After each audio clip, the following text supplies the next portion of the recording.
Hello, coin collectors out there. Welcome back to the Big D Coins channel. Hopefully everyone is having a great day as always. In today's video, we are going to focus on these coins right here. As you can see, they are nickels. So we've got some nickels right here. This is a little cheap set called the History of U.S. Nickels. We'll get into why this is kind of a waste of money to get something like this. So this covers the Liberty Nickel, which started in 1883. We've got the Buffalo Nickel / Indian Head Nickel. We've got some modern Jefferson Nickels right here. And we've got this little pouch that has war nickels. So this is a complete set of wartime nickels. If you're not familiar with what wartime nickels are, we'll get into those. These actually have a different metal content than the ones you see right here. And then we've got this as well. So this is a PCGS graded coin. It's graded PR69DCAM. So that DCAM means deep cameo. So we'll talk a little bit about what the cameo finish means. So we'll get into that in today's video. But first, let's focus in on this one right here. And if we have time, we'll sneak in some of these at the end, see how long this video goes. Those right there are Euro coins from Germany. So back to this set right here. If you see a late night infomercial that's trying to sell something like this, do not pay a lot of money for it. Or if you've got some of these that you inherited or someone passed them down to you and you think you can sell them for a premium for a lot of money at your local coin shop, I've got some bad news for you. They are not worth very much money at all. In fact, they're probably worth just over face value. So this right here is not a product of the United States Mint. Nowhere on it, here's the front, and here is the back. Well, you see the United States Mint logo. And these coins in here were cherry picked to be not the most valuable ones in the bunch. So this was made by a company like Littleton Coin Company. They make these little commemorative sets and then sell them for a markup. So everyone's got to have their own business. So people buy these because they like the kind of the decoration and the organization of it. But just keep a heads up that this is not from the United States Mint. This right here, this has the United States Mint logo on it. So this is what you need to see if you want something that's directly from the United States Mint, or you're buying a packaged good at a local coin shop. So we've got some United States Mint coins right here, which I've made other videos about, but these ones are directly from the Mint as a collector set. These ones right here were made by a third-party company. Now, I'll be a little critical of what we've got here because there are some stuff that experienced coin collectors will notice isn't really that quality of material. So starting off with the upper left right here, the history of the United States nickel starts with the Liberty Nickel, or as far as we'll go back, is going to start with the Liberty Nickel. So the Liberty Nickel, as it says right here, went from 1883 until 1912. What was interesting, very, very interesting about the Liberty Nickel in 1883 is that on the flip side of it, it actually said, it did not say cents at the bottom right here. Sorry, I'll do my best to adjust the lighting, but it's in a plastic case, so that will create a little bit of glare. So here's another look. See right down there at the bottom. So in the year 1883, it actually didn't say the word cents at the bottom. The word cents was added in 1884. And the reason why they had to do that is because some people were trying to pass these off as being worth $5. So we see the Lady Liberty head right here. I'll zoom in a little bit more for you. So we see the Lady Liberty head on the obverse of the coin. And then on the reverse, we see that V for the Roman numeral 5 also stands for V as in victory for the end of the World War.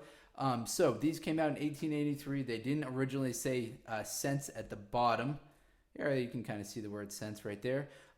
But then they added that starting in 1884. So the most rare of this series right here will be the 1883 because people kind of collect that as a very cool commemorative coin because it doesn't say cents at the back. They figured that out the very next year. So from 1884 until 19 1912, they had the word cents at the back. So try and find that one that doesn't have cents that's dated 1883. As far as the metal content of these go, they're just your standard copper nickel combination. So the melt value of the coin isn't going to be worth very much. It'll be worth more to coin collectors than it will be to junk silver collectors. All right, then we're moving on to this side right here. This is the Buffalo Nickel. Buffalo Nickel ranged from 1913 until 1938. And as far as the more rare, valuable years in the Buffalo Nickel series, those are going to be the years 1926S. That was the lowest year of production. Only 970,000 of those were made. However, most of the years, like 1936, there was a high of more than 100 million that were produced. So that's good news for coin roll hunters out there who are trying to find some of these, because there are plenty of them that were made.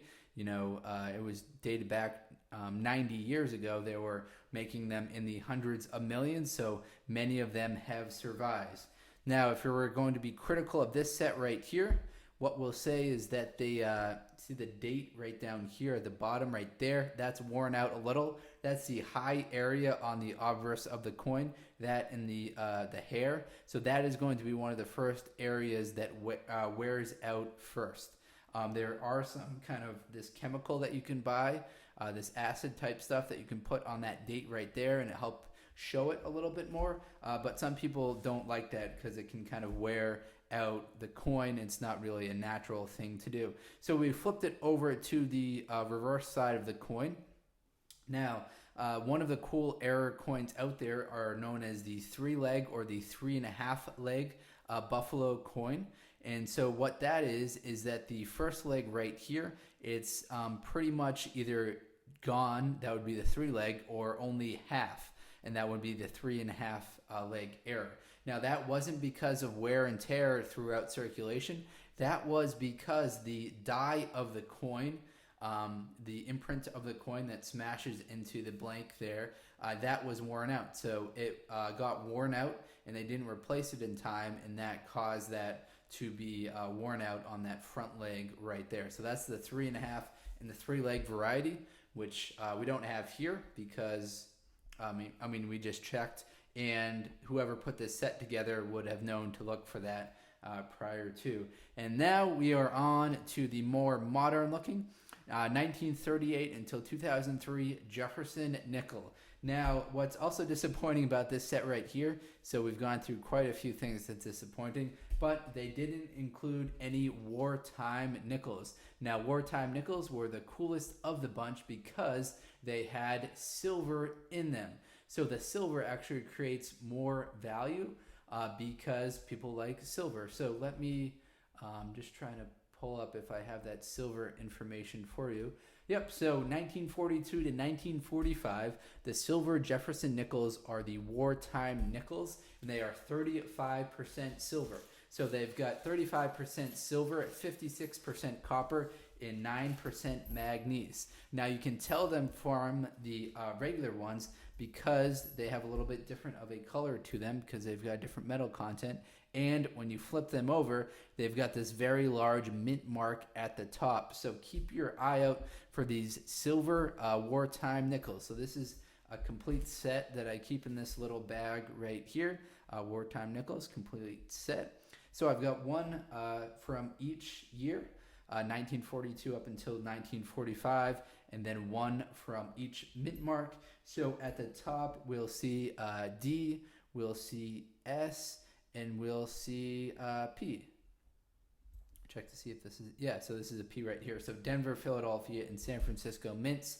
These are a complete set of wartime nickels. So this little set right here didn't have the wartime nickel in it, so that is kind of disappointing. So let me slide these aside. I'll get them in the little bag once I get done this video.